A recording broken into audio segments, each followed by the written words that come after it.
Just 2 days after the wedding, my son-in-law showed up at my place with a notary. "We just sold this house. You're moving to a retirement home." His smug smile promised a quick victory over the old man. But I calmly replied, "Great, let's stop by the police station first. They're very interested in what I sent them about you." Those words changed everything. Before we continue, please subscribe to the channel and write in the comments what time it is where you are now. Preston, Lillian, and I need our own place to start our family properly. Philip leaned forward, his wine glass catching the restaurant's dim light. "Your house would be perfect for a young couple." The words hit me like ice water. I set down my fork, the wedding cake still sweet on my tongue, turning bitter. 2 days. We'd celebrated their marriage 2 days ago, and now this? "Philip, that's my home." My voice stayed level, but my hands found the edge of the table. "I built it with my own hands 20 years ago." Lillian shifted between us, her wedding ring catching the candlelight. The Golden Oaks intimate booth suddenly felt suffocating.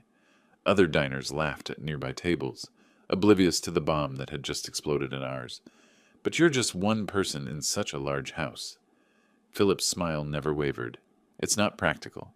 And at your age, wouldn't you prefer something more manageable?" "At my age?" 68 wasn't ancient, but Philip spoke like I had one foot in the grave. The champagne flute trembled in my grip. "We'd take such good care of it," he continued, reaching across to touch Lillian's hand. "Think about it. Your grandchildren playing in those rooms someday." Lillian's eyes darted between us. "Dad, Philip, please don't fight. It's supposed to be a happy day." Happy. I'd written a $15,000 check for their wedding reception. The flowers from the ceremony still sat wilted in the center of our table, petals browning around the edges. "Philip!" I straightened in my seat. "At my age, I'm still strong enough to make decisions about my own property. You can stay for a few days while you find your own place." His confident expression flickered. Just for a moment, something cold passed behind his eyes before the charming mask returned. "Of course, Preston, I understand completely." But his tone had sharpened. "It's just that rental prices these days. And with Lillian's teaching salary." "We'll manage, honey." Lillian squeezed his hand, but I caught the worry in her voice. Money had always been tight for her. Philip's jaw tightened almost imperceptibly. "I was hoping we could discuss this as family. After all, what's the point of holding on to such a valuable asset when it could benefit all of us?" Valuable asset, not my home. Not the place where I'd carried my wife over the threshold, where Lillian had taken her first steps, where Margaret had spent her final days. An asset. The background jazz felt mocking now. Couples at other tables shared intimate conversations, while mine fell apart in real time. A waiter glided past, refilling water glasses with practiced invisibility. The answer is no. Each word came out harder than the last. "Find your own place." Philip leaned back, his smile turning brittle. "Well, we can certainly discuss it more when emotions aren't running so high." Emotions, as if wanting to keep my own house was irrational. Lillian's face crumpled slightly. "Maybe we should go home." Home. She meant my house, where they'd been staying since the honeymoon, where Philip had already started asking questions about the heating system, the property taxes, the neighborhood values. I pushed back from the table, my napkin falling to the floor. The other diners blurred in my peripheral vision as blood rushed to my ears. "Preston, wait!" Lillian half rose from her seat, but I was already standing, fishing my wallet from my jacket. Two $20 bills hit the table with more force than necessary. "Take care of the check," I managed. "I need some air." Philip's voice followed me as I turned away. "We'll talk about this later, Preston, when you've had time to think it through properly." The restaurant's warmth pressed against my back as I walked toward the exit, each step carrying me away from my daughter's pleading eyes and my son-in-law's calculating smile. The maitre d' nodded politely, unaware that my world had just shifted beneath my feet. Outside, March air bit at my face. I fumbled for my car keys, hands shaking with more than cold. The drive home passed in silence, Lillian's worried glances burning into my conscience through the rearview mirror. By the time I pulled into my driveway, my tie felt like a noose around my neck. Inside, I loosened the silk knot and poured 3 fingers of whiskey. The study welcomed me with familiar shadows. Leather chair worn to my shape, bookshelves holding 40 years of collected wisdom, Margaret's photo smiling from the desk corner. I sank into the chair with a grunt. Outside, streetlights painted geometric patterns across my yard. My yard, my house. The audacity of it still stole my breath. $15,000. I'd written that check without hesitation, watching Lillian's face light up as she described her dream wedding. The Golden Oaks reception hall, the string quartet, the elaborate floral arrangements that cost more than some people's cars. Also, my daughter could have her perfect day. Now her husband wanted the house too. I pulled out my phone, scrolling through wedding photos from 2 days ago. Philip cutting cake, his hand over Lillian's on the knife. Philip dancing with my daughter, spinning her until she laughed. Philip shaking my hand, calling me Dad for the first time. Had he been planning this even then? The whiskey burned, but not as much as the memory of Philip's smile when I'd refused, like he'd expected resistance. Like this was all part of some larger game. My fingers found the desk drawer, pulling out the leather journal where I kept important thoughts. Margaret had given it to me when I retired from engineering. For all those ideas rattling around in your head, she'd said. March 17th, 2025. I wrote the date carefully. Philip Green made demand for house ownership during wedding celebration dinner. Claims practical concerns. Mentions my age repeatedly. Lillian uncomfortable but supportive of husband. The pen felt heavy in my hand. What kind of man does that? 2 days after a wedding I paid for, he wants my home. Not asking to buy it, not suggesting we sell and split proceeds. Wants it handed over like I'm some doddering old fool ready for the nursing home. I set the pen down and walked to the window. The street looked peaceful. Porch lights glowing, televisions flickering behind curtains. Normal families living normal lives. Not dealing with sons-in-law who spoke about valuable assets over wedding cake. Back at the desk, I opened my laptop. Bank statements, property records, insurance documents. Numbers that represent a lifetime of careful planning. The house was worth $400,000, maybe more in today's market. My pension and savings would last another 20 years, maybe 30 if I was careful. Philip knew all this somehow. His questions during the engagement hadn't seemed invasive at the time. Just a future son-in-law showing interest in family matters. Now they felt like reconnaissance. What's your property tax situation like, Preston? This neighborhood must have great appreciation rates. Have you considered what you'll do with all this space eventually? I'd answered honestly, proud of my financial stability, proud to show Lillian's fiancé that she came from a secure family. Margaret's photo caught the lamplight, her eyes seeming to watch as I worked. What would she say about this situation? She'd always been better with people than me, better at reading hidden motives. Trust, but verify, she used to say. People show you who they are if you pay attention. I'd been too happy about Lillian's engagement to pay proper attention, too grateful she'd found someone after her divorce 3 years ago, too relieved she seemed settled and content. The journal lay open, waiting for more observations. I picked up the pen again. Philip Green, 38 years old, business consultant, claims to help small companies improve efficiency, works from home, travels occasionally for clients, never mentioned specific companies, or showed detailed business knowledge during conversations. The more I wrote, the more questions emerged. What exactly did Philip do for work? I'd never seen him in a proper office building, never heard him take business calls around the house. His income seemed adequate, but not excessive. Yet he'd proposed with a 2-carat ring that must have cost $20,000. I closed the journal and reached for my phone. Tomorrow I'd start asking questions, beginning with a call to Edward Lloyd. My lawyer had handled Margaret's estate, knew my financial situation, understood the value of discretion. Something felt wrong about Philip Green. Very wrong. The grocery bags felt heavier than usual as I pulled into my driveway Thursday afternoon.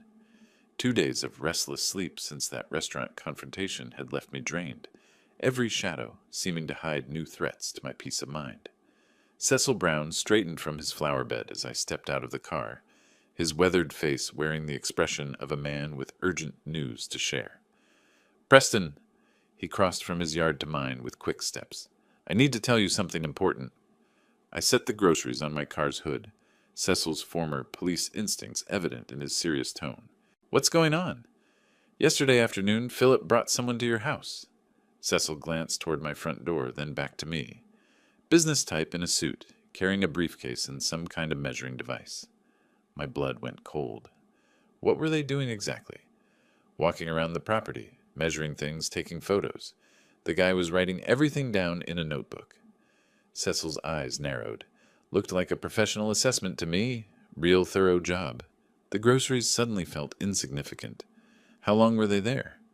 About an hour, maybe longer. Philip had keys. Let him inside, too. Cecil's expression showed he understood the implications. Guy spent a lot of time in your backyard, measured the fence line, took pictures of the foundation. My hands clenched into fists. Figured you knew about it. Otherwise, I would have called sooner. Thank you, Cecil. This is very important information. I grabbed the grocery bags with shaking hands. Very important indeed.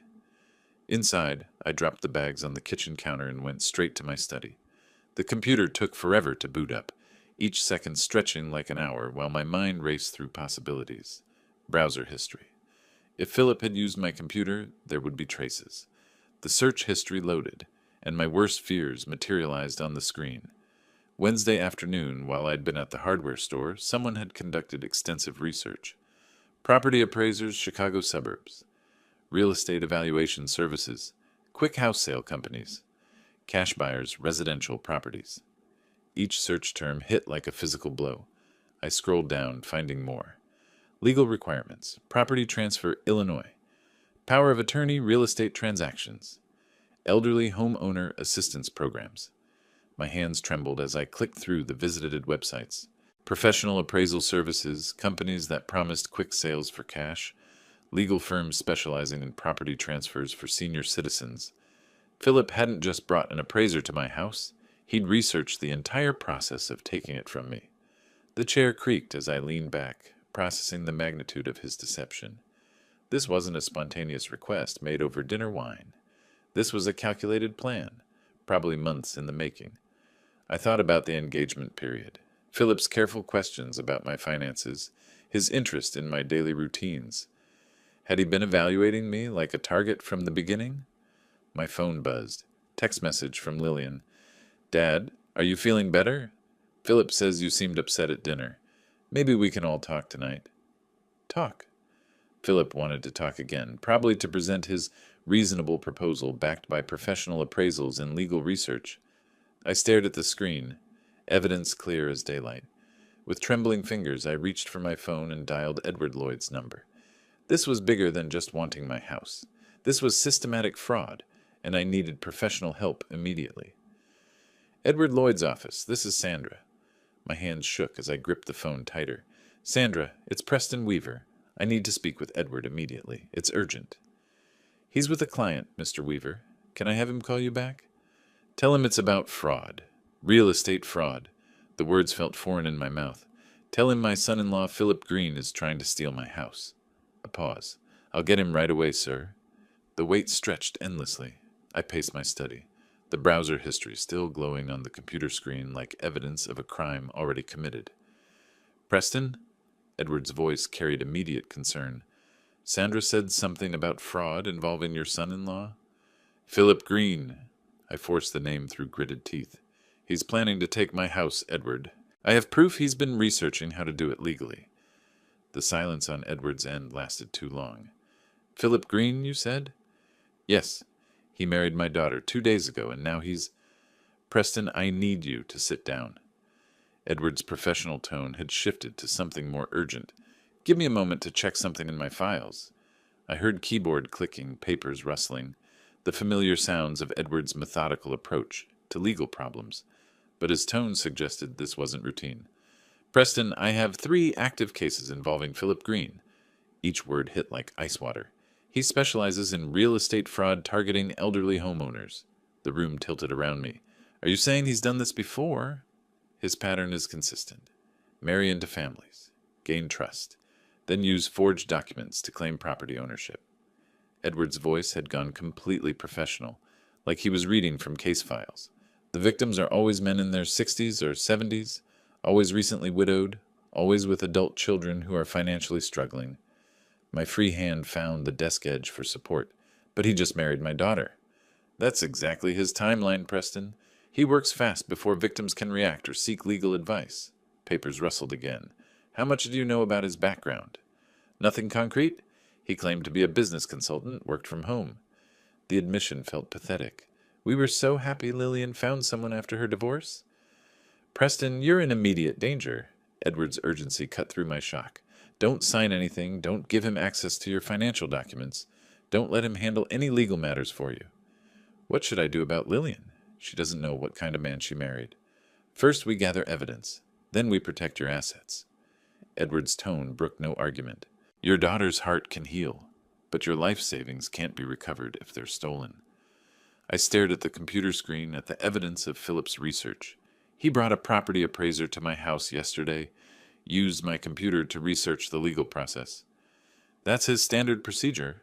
Professional appraisal, forged transfer documents, corrupt notary to validate the signatures. Edward spoke like he was reading from a playbook. Tell me exactly what you've observed. I described everything. The restaurant demand, the appraiser visit, the browser history, Philip's questions during the engagement period. Classic pattern, Edward confirmed. Preston, I'm clearing my schedule. Can you come to my office first thing tomorrow morning? Bring every document related to your property. Deed, will, insurance policies, bank statements. Should I call the police? Not yet. We need ironclad evidence first.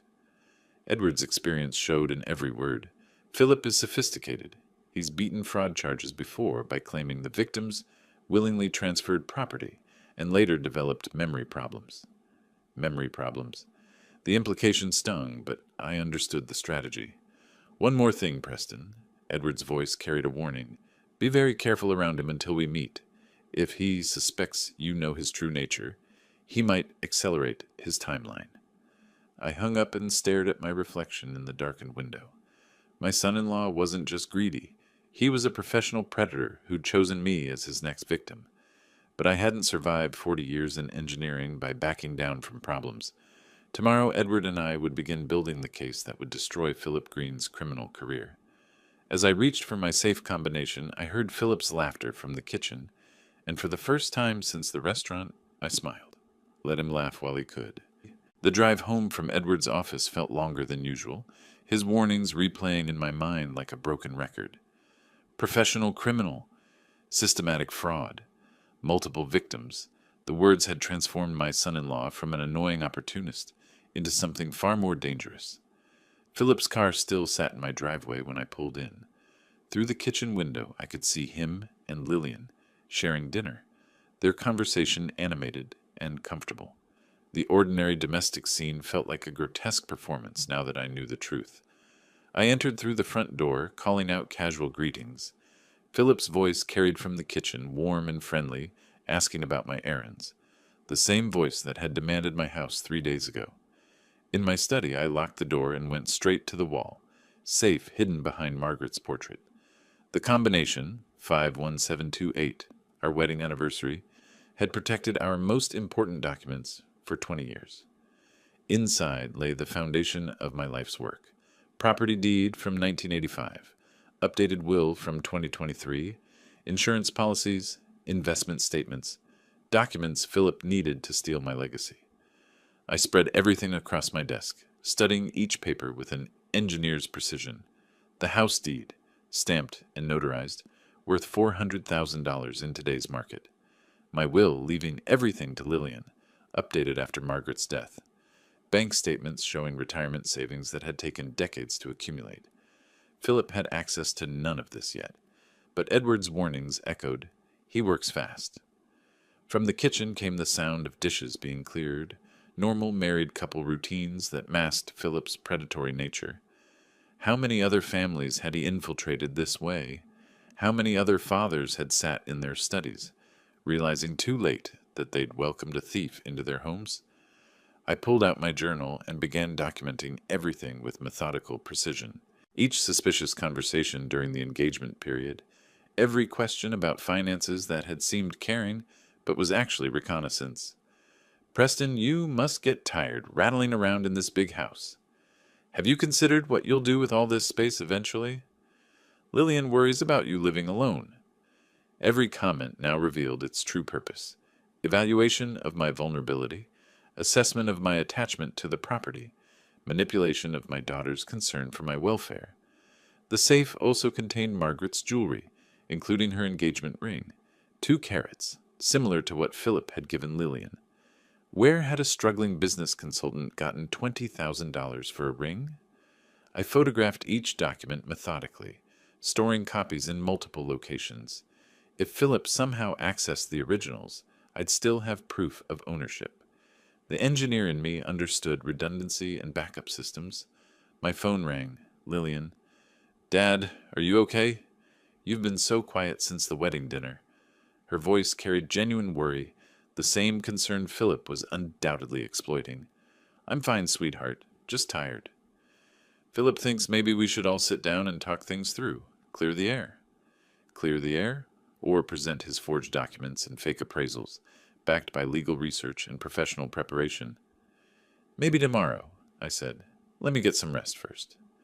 After hanging up, I continued my security preparations, changed all my banking pins, called my insurance company to add fraud alerts, scheduled a meeting with my investment advisor to discuss protective measures. 3 other families destroyed, Edward had said. 3 other fathers who'd trusted their daughter's choice in men, who'd believed in family unity over suspicious caution. But I wasn't them. 40 years of problem solving had taught me to analyze threats systematically, to prepare for failure modes, to build safeguards against worst-case scenarios. I locked the documents back in the safe and checked my watch. 9:30. Philip and Lillian were probably settling in for the evening, planning their future in my house with my money. Tomorrow, I'd begin the real battle. But tonight, I had one more call to make. The bank's fraud prevention hotline answered on the second ring. "First National Security Department. This is Jennifer." "This is Preston Weaver, account number 447291. I need to report suspicious activity involving my son-in-law." As I explained the situation to Jennifer, I heard Philip's laughter from upstairs, and my smile returned. Let him enjoy his last night of feeling secure. Tomorrow his world would start crumbling, just like he'd planned for mine. 3 days of systematic research stretched ahead of me as I sat down at my computer with my first cup of coffee. Edward had given me a list of previous victims' names, and I had 48 hours before our planned meeting with law enforcement. Philip was still asleep upstairs with Lillian, giving me precious hours to work undetected. The first victim lived in Phoenix, Eleanor Martinez, 73, whose daughter had married Philip in October. By Christmas, forged documents claimed she'd sold her house to a cash buyer for below-market value. I found her on Facebook through her daughter's profile. Recent posts showed a cramped apartment, complaints about rising rent, photos of grandchildren she could no longer visit regularly. The contrast with her previous posts, a spacious ranch house, garden photos, family gatherings, told the story Edward's files had outlined. Philip's social media presence painted a different picture. Professional headshots, business conference photos, testimonials from satisfied clients. But cross-referencing dates revealed impossibilities. Philip claiming to be in Denver consulting while simultaneously honeymooning in Phoenix with Eleanor's daughter. Screenshot by screenshot, I documented the contradictions. Philip's LinkedIn showed 3 different business addresses in 18 months. His Facebook relationship status had been married to 4 different women in 2 years, each relationship lasting exactly the same timeline. Quick courtship, lavish wedding, immediate housing concerns. Day 2 brought phone calls Edward had arranged. Eleanor Martinez's voice shook as she described her ordeal. "He was so helpful at first," she said, "worried about my safety living alone, offered to handle my finances so I wouldn't be stressed." Her words carried the weight of betrayal. One morning he showed up with a moving truck and eviction papers, said the house had been sold for my own good. Robert Chen in Denver had a similar story. 6 weeks after the wedding, he had papers saying I'd signed a power of attorney. The signature looked real, but I never remembered signing anything.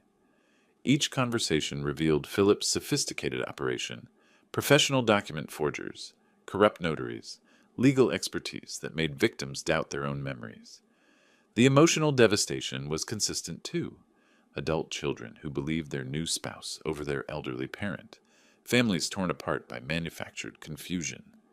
By day 3, I had compiled a comprehensive timeline. Philip's pattern was invariably identical: target identification through dating apps or social events, rapid courtship of financially struggling adult children, marriage within 6 months, immediate housing concerns, professional appraisals, forged documents, and finally the revelation that the elderly parent had agreed to sell their home. The most damning evidence came from a deleted social media post I'd managed to capture through Google's cache system. Posted 2 days after our wedding, Philip had written, "Another successful acquisition. This old man won't know what hit him. Retiring early property investment." The post had been deleted within hours, but I had screenshots. Philip's overconfidence had created the perfect evidence of premeditation. I organized everything into categories: digital proof showing timeline inconsistencies and multiple identities, testimonial evidence from previous victims, documentary evidence of forged signatures and impossible notarizations, and financial evidence tracking fraudulent transactions. Edward called Wednesday evening to check my progress. "This is exceptional work, Preston," he said after reviewing my preliminary findings. "Most victims don't discover the pattern until after they've lost everything." "What are our next steps?" "Tomorrow we meet with Detective Sarah Miller. She's been tracking Philip for 2 years but hasn't had enough evidence for charges." Edward's satisfaction was evident. "Your research might finally give us what we need." That night, I double-checked every document, every screenshot, every victim statement. 3 days of intensive investigation had transformed me from confused homeowner to competent detective. The evidence was overwhelming, methodical, and would destroy Philip's criminal career. As I prepared to close my laptop, one final detail caught my attention. Philip's most recent Facebook post, uploaded just an hour ago. "Exciting changes ahead. Sometimes family means making tough decisions for everyone's benefit." The timing sent chills through me. Philip was preparing to make his move, probably tomorrow when he thought I was most vulnerable. I saved the screenshot and smiled grimly. Let him try. I was ready. After 3 intense days hunched over my computer, gathering evidence against Philip, I decided to clean the house properly. The irony wasn't lost on me, preparing my home while planning to protect it from the man sleeping upstairs with my daughter. As I moved the coffee table to vacuum beneath it, something caught the morning light. A tiny lens, no bigger than a shirt button, nestled behind the decorative ceramic bowl Margaret had bought in Italy. My engineering mind processed the impossibility immediately. This wasn't dust or a drop screw. Someone had placed a camera in my living room. My hands trembled as I examined the device more closely. Professional grade, motion activated, with what looked like a micro SD card slot. The installation was sophisticated, nearly invisible unless you knew exactly where to look. Philip had been recording me. The violation felt worse than his demand for my house. This was my sanctuary, the place where I'd grieved Margaret, where I'd made private phone calls, where I'd planned my investigation, all of it captured on digital video. I fought the urge to rip the device from its hiding place. Evidence. This could be evidence if I handled it correctly. Using a small screwdriver from my toolbox, I carefully extracted the micro SD card. My computer took forever to recognize the tiny device, each second stretching as I imagined what recordings Philip might have made. 47 video files appeared on screen, spanning 2 weeks. The earliest dated from Philip's 3rd day in my house. I clicked the first file with mounting dread. My own face filled the screen, talking on the phone with my insurance company about routine policy questions. The audio quality was crystal clear, the video surprisingly sharp for such a small device. File after file showed my daily routines: morning coffee, evening news, phone conversations with Edward about estate planning. Philip had been cataloging my life, learning my patterns, probably searching for information he could use against me. Then I found what he'd really been recording. File 38 showed Philip himself, standing in my living room while I was at the grocery store. He was on his phone, speaking to someone with casual confidence. "The old man is completely trusting." Philip's voice came through my computer speakers with crystal clarity. "By the end of the month, the house will be ours. The documents are almost ready." I paused the recording, my heart hammering. Here was Philip's voice, in his own words, admitting criminal intent. The conversation continued.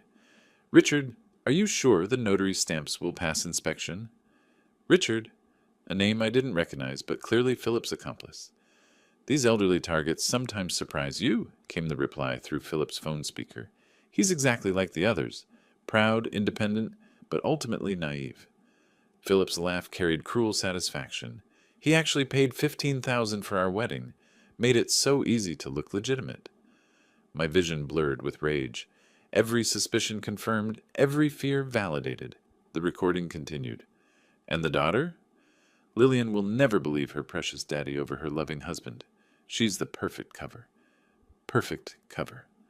My daughter wasn't his wife. She was his alibi." I copied the file immediately, creating backups on multiple devices. This single recording was worth more than 3 days of detective work. Philip's own words, clearly stating his criminal intentions, naming his accomplice, revealing his complete plan. Richard Fox, I learned from further recordings, was the corrupt notary who'd validated forged documents for Philip's previous victims. Phone conversations between them laid out the entire operation: target selection, document preparation, family manipulation, property transfer. But Philip had made one crucial mistake. His arrogance had led him to discuss his crimes in detail, never suspecting that his own surveillance equipment would become evidence against him. I stared at my reflection in the computer screen, processing the magnitude of this discovery. The hidden camera had been meant to give Philip an advantage, inside information about my defenses and daily routines. Instead, his overconfidence had handed me irrefutable proof of his criminal conspiracy. I closed the laptop and reached for my phone. This evidence changed everything. It was time to stop investigating and start prosecuting. Detective Sarah Miller had been Edward's recommendation for cases exactly like this.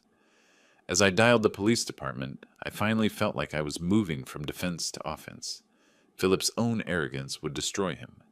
The downtown police station looked more intimidating than I'd expected as I walked through the front doors, carrying a briefcase filled with 3 weeks of evidence against my son-in-law. The hidden camera recordings from yesterday had been the final piece of a puzzle I never wanted to solve, but Detective Sarah Miller had agreed to see me immediately when I mentioned Philip Green's name. "Mr. Weaver?" A woman in her 40s approached, badge prominent on her jacket. "I'm Detective Miller. Thank you for coming in." Her handshake was firm, professional, but I caught genuine curiosity in her expression as she led me toward an interview room. "I have to admit, I wasn't expecting much when you called," she said, gesturing for me to sit across from her at a metal table. "Most elderly fraud victims have very little concrete evidence." I set my briefcase on the table with deliberate precision. "Detective Miller, I spent 40 years as an engineer. I believe in documentation." She opened my case and began reviewing the organized folders, her eyebrows rising steadily. Social media screenshots, victim testimonies, financial records, and finally the audio recordings from Philip's hidden camera. "After reviewing what you've brought me," she said after 20 minutes of careful examination, "I can see that. This is the most comprehensive case file I've seen in 15 years. Detective Miller turned to her computer, typing rapidly. "We've been tracking Philip Green across 3 states for 8 months. He's wanted in connection with at least 12 fraud cases." 12? The number stunned me. "How is that possible?" "He's very good at what he does." Her tone carried professional frustration. "Victims are often too embarrassed to report, and evidence is usually insufficient for prosecution." She pulled up Philip's police file, showing me a map with red pins marking locations across Illinois, Colorado, and Arizona. Each pin represented a destroyed family. "Well, I'm not embarrassed," I said firmly, "and I have plenty of evidence." "That you do." Detective Miller leaned forward, her manner shifting from routine intake to active strategizing. "Mr. Weaver, you could be the key to finally stopping this man, but it would require your active cooperation in a sting operation." My pulse quickened. "What kind of cooperation?" "We'd need you to act normally, let Philip proceed with his plan, while we record everything for evidence." She studied my face carefully. "It means letting him think he's succeeding until we have him on tape committing the crime." The idea of pretending normalcy while Philip plotted against me felt surreal. "You want me to let him think he's winning?" "Until we have irrefutable evidence of criminal intent. Your recordings are excellent, but we need him attempting the actual fraud." Detective Miller's experience showed in her methodical approach. It's the only way to guarantee conviction. What about my safety? We'll have officers positioned around your house. Response time under 30 seconds. She pulled out a small device, no bigger than a car key fob. Panic button. One press brings immediate backup. I held the device, feeling its weight. After 3 weeks of gathering evidence, the prospect of finally confronting Philip directly felt both terrifying and necessary. When would this happen? Based on your recordings, Philip mentioned end of the month. That gives us 1 week to prepare. Detective Miller began organizing my evidence into official police folders. We'll need to install additional recording equipment, coordinate with the district attorney's office, and brief our tactical team. What about Lillian? My daughter doesn't know what she's married to. Detective Miller's expression softened slightly. Family situations are always the hardest part of these cases, but protecting your daughter means stopping Philip before he destroys more families. I thought about Eleanor Martinez, crying over her lost home. Robert Chen, hospitalized from stress. 12 families torn apart by one man's greed. Detective Miller, what do you need from me? Everything you've given me today is a perfect start. She stood, extending her hand again. Tomorrow morning, my technical team will visit your house to install surveillance equipment. By tomorrow evening, we'll be ready for Philip's next move. As she walked me to the station exit, I felt the weight of our plans settling on my shoulders. 24 hours to mentally prepare for the most important conversation I'd ever have with Philip. Mr. Weaver, Detective Miller said at the door, in 15 years of police work, I've never seen a victim turn the tables this completely. Philip Green has no idea what's coming. I drove home knowing that my quiet retirement had just become the final chapter of a criminal's career. The house felt different as I walked through the front door, knowing that within 24 hours it would be transformed into a crime scene. Detective Miller's technical team would arrive at 8 a.m. to install their equipment, and by evening every word Philip spoke would be recorded for evidence. I had one night to mentally prepare for the performance of my life. Lillian and Philip were out for the evening, giving me precious hours of solitude to process what lay ahead. I sat in my study, surrounded by the evidence that had brought me to this point, and tried to imagine tomorrow's conversation. Philip would present his forged documents with practiced confidence. I would need to react naturally, shocked, confused, gradually defeated. The performance had to be convincing enough that he'd reveal his criminal methods on camera. Morning came too quickly. At 8 a.m. sharp, 3 unmarked vans pulled into my driveway. Detective Miller emerged from the first vehicle, followed by technical specialists carrying equipment cases. Mr. Weaver, we'll have everything installed within 4 hours, she announced, directing her team toward my house. After that, we rehearse. I watched in fascination as the specialists worked with surgical precision. Micro cameras appeared throughout my living room and kitchen, each device smaller than a quarter and completely invisible once positioned. Audio equipment followed, directional microphones that could capture whispered conversations from across the room.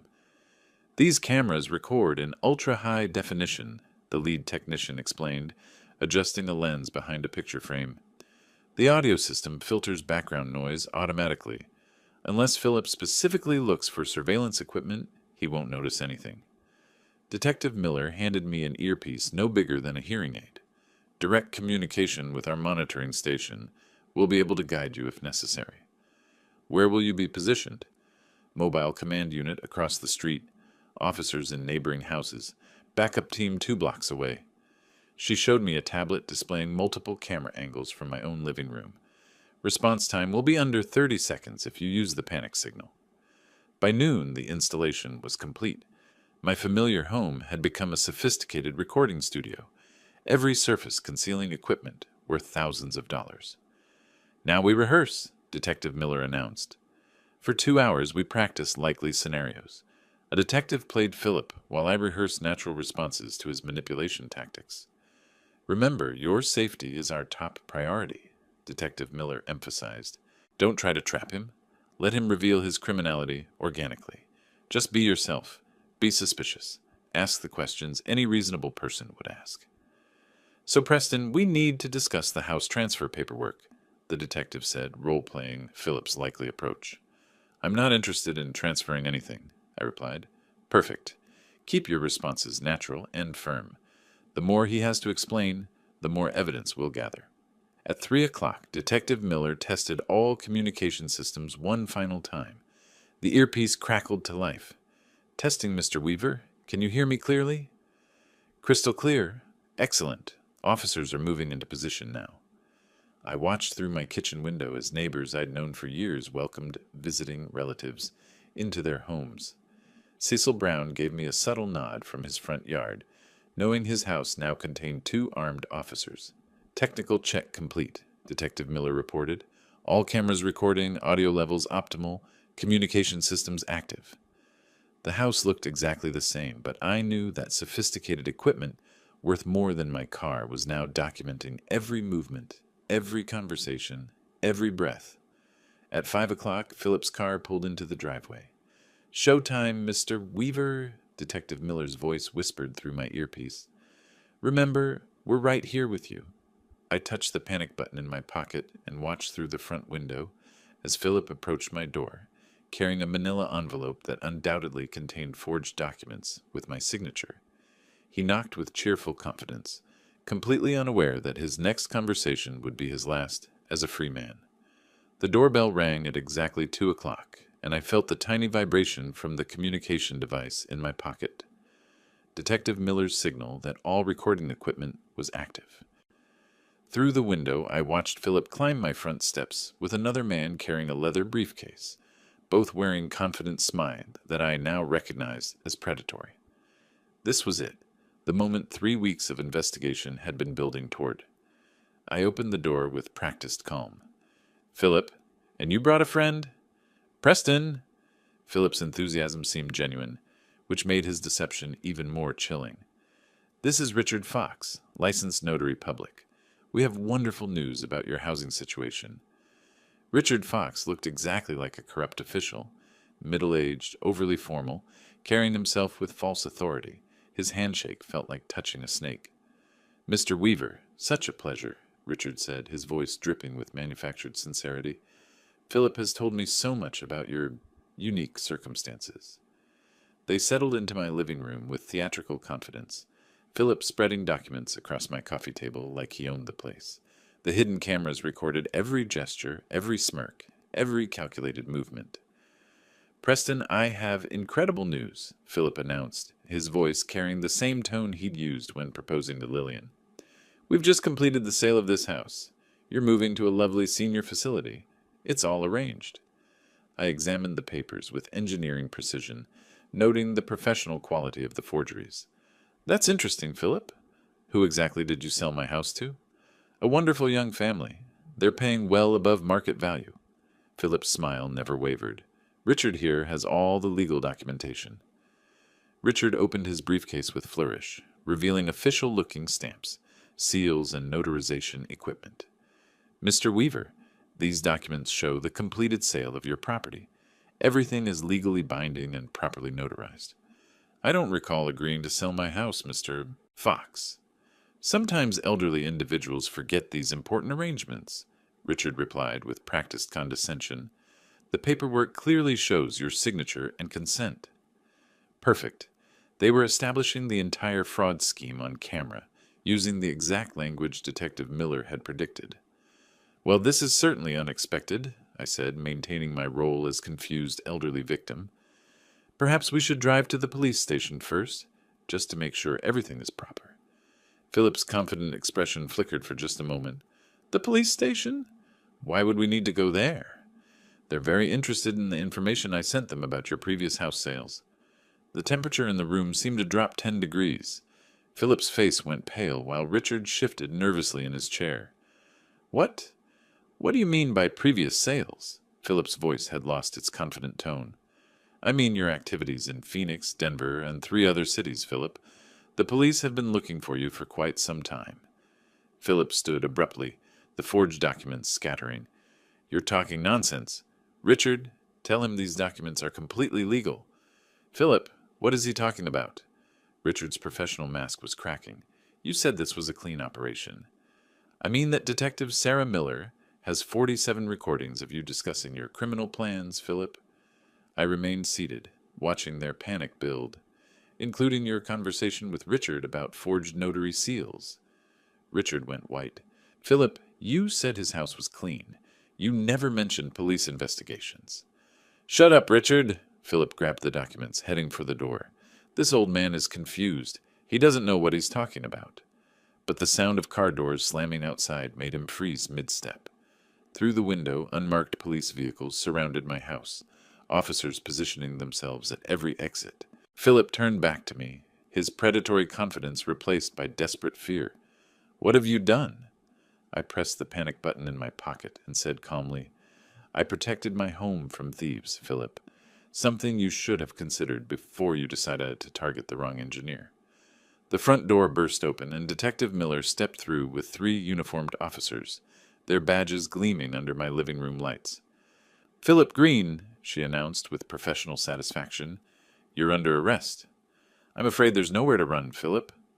The front door burst open before he could reach it, and Detective Miller stepped through with 3 uniformed officers, their badges gleaming under my living room lights. Philip stood frozen in the center of my living room, still clutching the forged documents that would now serve as evidence of his crimes. Philip Green, you're under arrest for fraud, forgery, elder abuse conspiracy, and interstate criminal enterprise, Detective Miller announced, her voice carrying the authority of 15 years in law enforcement. This is ridiculous. Philip's confidence cracked completely. Preston, tell them this is a family misunderstanding. The only misunderstanding, Philip, was thinking you could steal my house. I remained seated, watching justice unfold with engineering precision. Richard Fox had already raised his hands in surrender, his briefcase open to reveal the tools of their criminal trade. Officers, I want to cooperate fully, he said, his voice shaking. I didn't know about his previous crimes.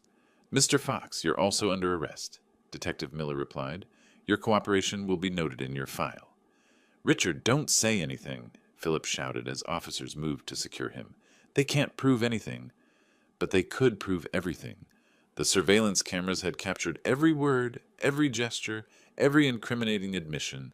As Philip raised his hands for handcuffs, I felt the satisfaction of a complex engineering project reaching successful completion. Sir, we need you to hand over those documents, one officer commanded. Philip's last act of defiance was attempting to tear up the forged papers. 2 officers stopped him immediately, preserving evidence that would send him to federal prison. These papers are private family business, he protested.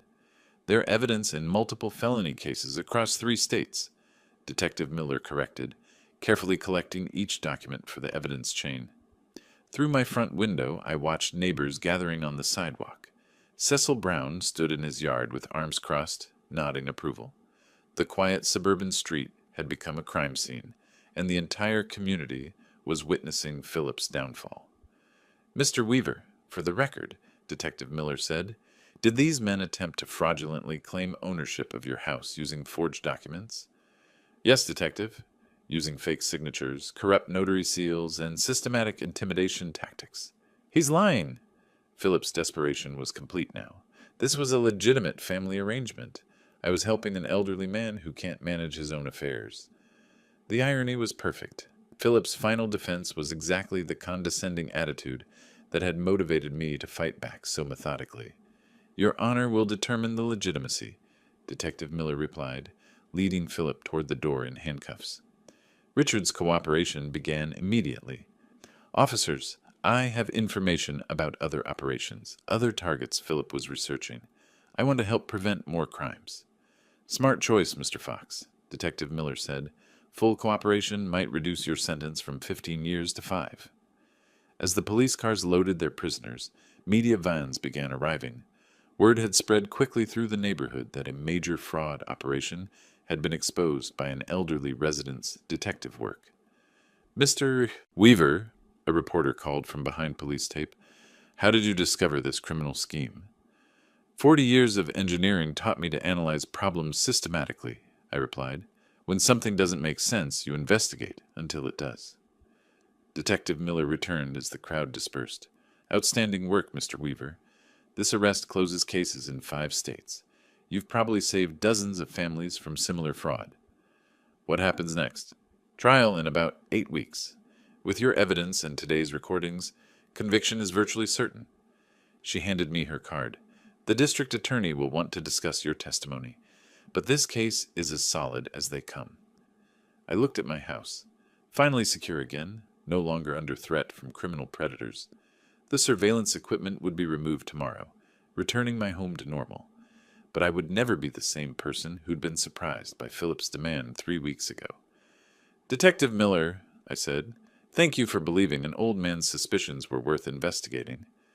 Mr. Weaver, she replied with genuine respect, you didn't just help yourself. You stopped a career criminal who was destroying families across the country. That's something to be proud of. As the last police car disappeared down my quiet street, I realized that while this battle was won, the war for justice was just beginning.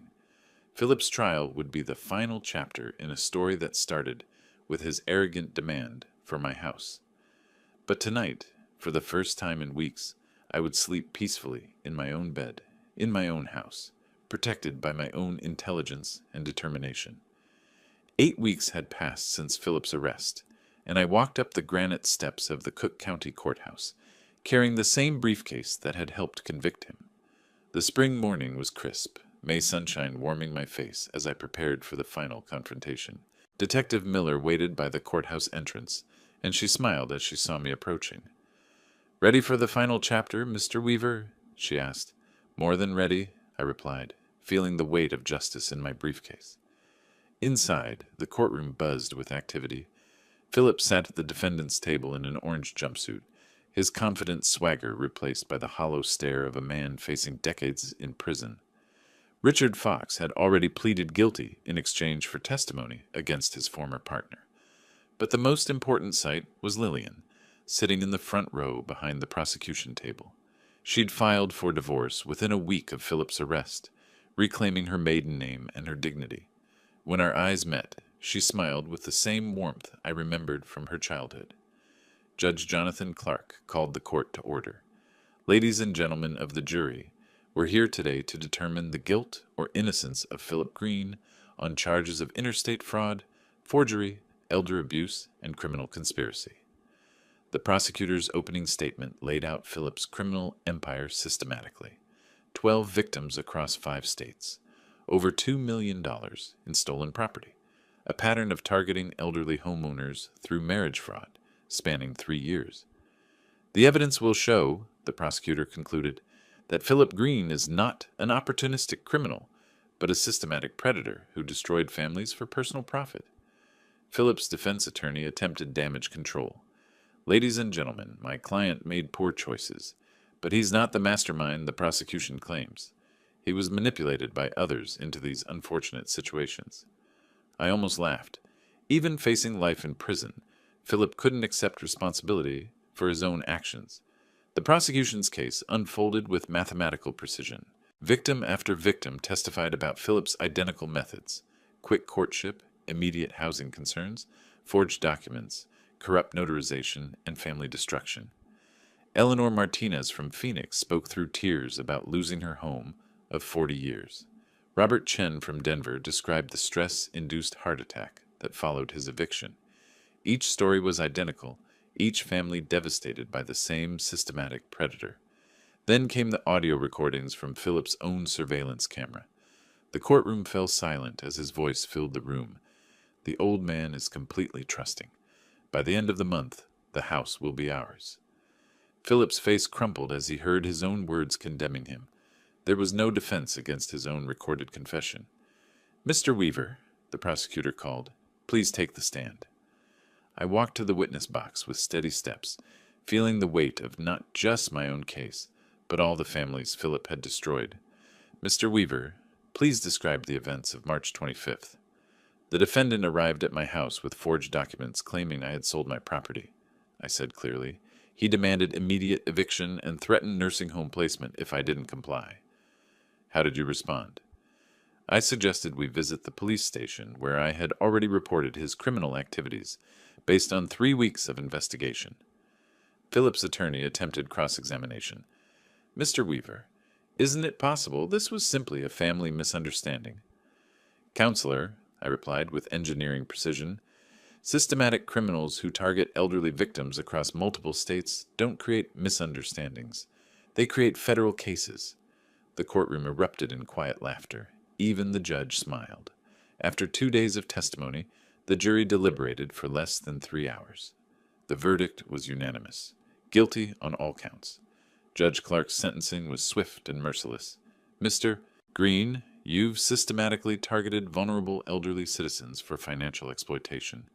This court sentences you to 12 years in federal prison, with full restitution to all victims. Philip's legs gave out as the bailiff approached with handcuffs. The confident predator who demanded my house 2 months ago was now a broken man facing more than a decade behind bars. Richard Fox received 5 years with possibility of parole, his cooperation noted but not excused. Outside the courthouse, Lillian hugged me tightly. Dad, I'm so proud of how you protected not just yourself, but all those other families. Sweetheart, you loved someone who deceived professionals for years. That shows your good heart, not poor judgment. How can you forgive me for bringing him into our lives? Because you're my daughter, and you deserve someone who values the wonderful person you are. Detective Miller joined us on the courthouse steps. Mr. Weaver, this case will be taught in police academies. You've shown that age brings wisdom, not vulnerability. As Lillian and I drove home together, she reached over and squeezed my hand. Dad, what's next for you? I thought about speaking engagements for elder fraud prevention, about helping other victims find their voice, about using my engineering mind to solve problems beyond just my own. Whatever comes next, I said, I know I can handle it. At 68, I had learned that protecting family requires not just love, but strategic thinking, careful preparation, and unwavering determination.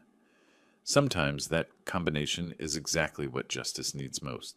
My house was safe, my daughter was healing, and Philip Green would spend the next dozen years remembering the old man who refused to be his victim.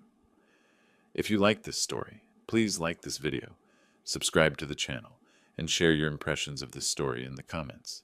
To listen to the next story, click on the box on the left. Thank you for watching.